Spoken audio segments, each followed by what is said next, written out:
नाज़रीन, नवाजोती वेझो ॻोठ सेड़ा शरीफ़ में क़ाइम दरगाह हाजी ख़ुदा बख़्श खटरी फ़क़ीर में बुनियादी सहूलियतुनि जी खोट आहे, जंहिं सबबि ईंदड़ अक़ीदतमंद ॾुखियनि खे मोड़ियनि था।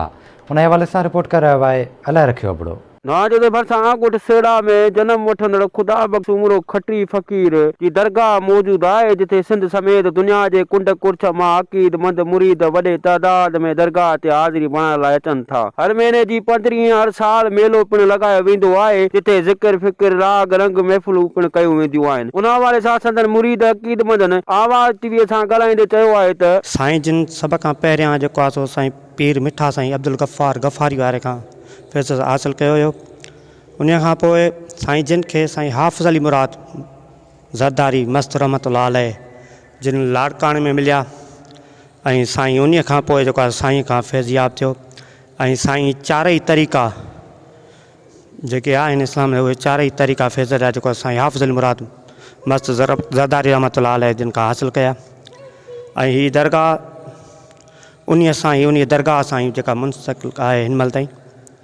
ऐं साईं हीअ दरगाह जेको आहे औक़ाफ़ खाते में न आहे, नई सिंध हुकूमत को तहरीक वरितो आहे। बाक़ी फ़क़ीरनि जेको पाण में गॾिजी सॼी जेको आहे सो हीअ जेको आहे रोज़ो वग़ैरह जेको तयारु करायो आहे।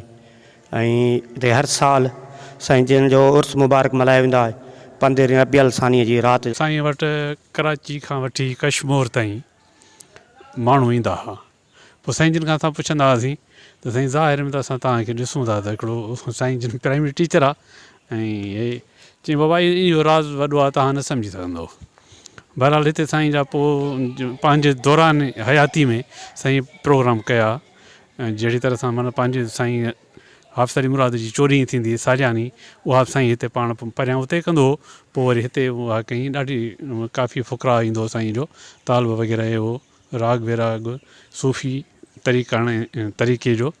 उनखां पोइ साईं जिन जॾहिं हीअ जान छॾे विया त वरी साईं जिन जा ॾिहाड़ा आयो हो ऐं मुख़्तलिफ़ जमायतूं माना तक़रीबन साईं जिन वटि ईंदियूं आहिनि अॼु ताईं। मुजद्दिद वक़्त जा वली आहे ऐं ॻोठाणनि सां तमामु रहियो प्यारु कंदड़ हूंदो, ख़ासि करे ॿारनि सां। ऐं जेके साईं जा फ़क़ीर हूंदा तालिब मुरीद हुननि सां बि औलाद वारो तक़रीबन रहियो हूंदो हुन। ऐं पाण जेको आहे सो समाज आहे शौक़ीना ज़िक्र अफ़्तार इहो कराईंदा। हर 15 ते लॻंदी आहे, हर माह जी 15 लॻंदी आहे साईं जन जी। ऐं साईं जन जेके पहिरियां पंहिंजे मुर्शिद मस्त जेको हाफ़िज़ अली मुराद आहे हुननि जा तालिब हूंदा, हुननि जी पाण हिते चोॾी मल्हाईंदा। ऐं ॿारहो बि हिते लॻंदो आहे, हर वॾी 15 थींदी आहे, ॿारहो बि लॻंदो आहे। पोइ हुन में सूफ़ी फ़क़ीर जेको आहे सो पंहिंजो राग विराग कंदा आहिनि, समाप कंदा आहिनि ऐं ज़िक्र अफ़्तार बि थींदो आहे। ख़ुदा बख़्श सुमरो खटरी फ़क़ीर सिंध जो मशहूर ओलिया हज़रत सखी हाफ़िज़ अली मुराद मस्त जो शागिर्द हुयो। फ़क़ीरी जो फैज़ पिणु उतां वरितो। पाण सॼी ज़िंदगी दीन जी ख़िदमत कंदे गुज़ारी ऐं पाड़े वारनि समेत आस पास माण्हुनि जो वॾो वधि में वधि ख़्यालु रखंदा हुआ। संदन दरगाह भरिसां हिकु वॾी मस्जिद तमीर थियल आहे, जिथे आस पास जा मासूम ॿार क़ुर जी तइलीम पिणु हासिलु कनि